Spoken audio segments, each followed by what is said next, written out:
jeg er jo ansat som pedel i PGU til at vedligeholde vores bygninger udvendigt og indvendigt.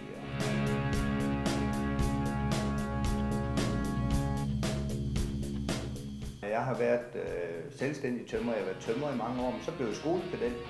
Og synes egentlig, det var sjovt at arbejde med børnene på skolen og have dem med i ting, jeg gik og lavede.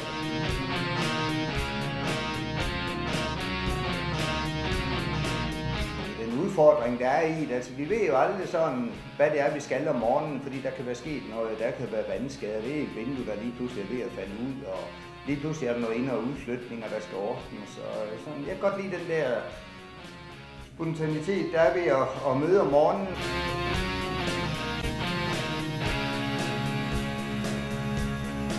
Vi er jo 3 tømrer, der er ansat nede på værkstedet, hvor at Simon kører værkstedet, og Kent kører større projekter på husene, og jeg kører så alle småtingene.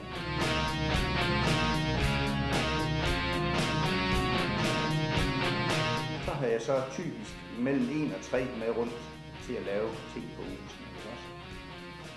Så vi kan få jer videre i systemet.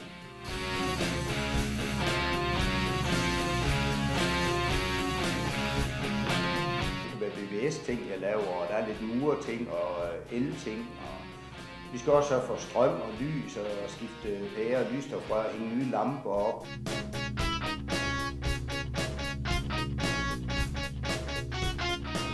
Jeg synes, det er meget varieret, ja, men det kan jeg også godt lide.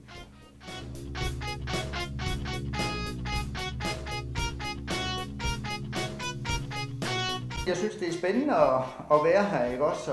Og prøve at se, om der er mulighed for, at I kan komme ud og få et arbejde. Og det behøver jo ikke at være som pedel, fordi I går sammen med mig, men I får jo lært at komme et sted, hvor I skal møde til tiden og lære at få jeres madpakker med, hvis det ikke kan lade sig gøre, og få socialt samvær sammen med os andre.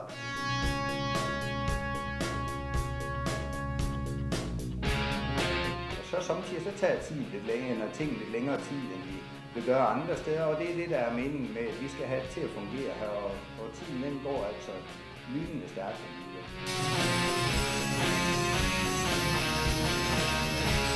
Men det er vigtigt, at det er jer, der får noget ud af, og ikke kun mig. Så det er nok den største udfordring.